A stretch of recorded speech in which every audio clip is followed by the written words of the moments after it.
Bon dia a tothom. Sapigueu que veniu, deixeu-m'ho dir, a una gran escola. A una escola que s'agrada a si mateixa, però amb una escola que hi ha molta il·lusió, moltes ganes de que s'aprengui, moltes ganes d'ensenyar i, per lo que veig, també moltes ganes d'aprendre.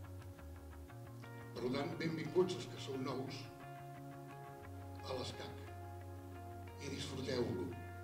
I l'escola, amb aquests 20 anys, s'ha fet increïblement gran, no tant l'espai, que també, sinó en quant a reconeixement, gràcies no tant al que hem fet nosaltres, sinó a l'actitud i al treball dels estudiants que fa 20 anys, amb molt pocs recursos, van anar construint a poc a poc. No deixeu que us passin 4 anys on tota l'educació que se us doni no la feu al 120% de la intensitat amb la que s'ha de jugar. Tots els graduats que han arribat a algun lloc ha sigut a base del seu treball i el seu sacrifici. L'ESCAC posa la institució, posa el marc, posa l'espai, posa el context, posa els professors, però, com bé sabeu, el cinema no s'ensenya, el cinema s'aprèn.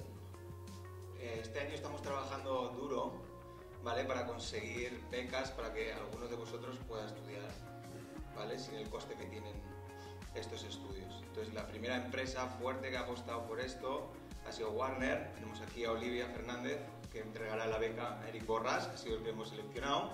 Y en las pruebas de selección y por currículums que hemos visto, hemos tenido que dar 12 becas más. ¿Qué significa esto? Que ESCAC está invirtiendo más o menos sobre el 7% del presupuesto en que gente pueda estudiar en la escuela. Con esto doy paso a Olivia y a Eric que vengan aquí. Me hace especial ilusión, en nombre de Warner Brothers en España, otorgar a Eric, al primer estudiante de la ESCAC, esta beca para que la aproveche a tope. Hoy empieza una etapa importante de tu vida y hoy empieza lo que llamamos el Mentoring Program, y es tu participación en Warner, mucho más allá de la financiación de tus estudios, sino pues en el día a día de nuestras actividades. Veremos con la escuela cómo hacerte venir a Madrid, que es donde tenemos nuestra oficina, cómo hacerte partícipe de las actividades que hagamos en Cataluña. Te deseo, igual que a todos tus compañeros, un año lleno de satisfacciones.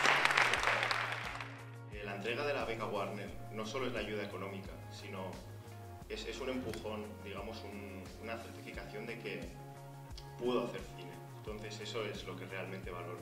Muchas gracias. Damos paso a la peli, que es Tres bodas de más. Javi Ruiz, director de la película, graduado de la ESCAC. Alberto Toro, montador de la película, graduado de la ESCAC, que luego comentarán con vosotros preguntas que tengáis.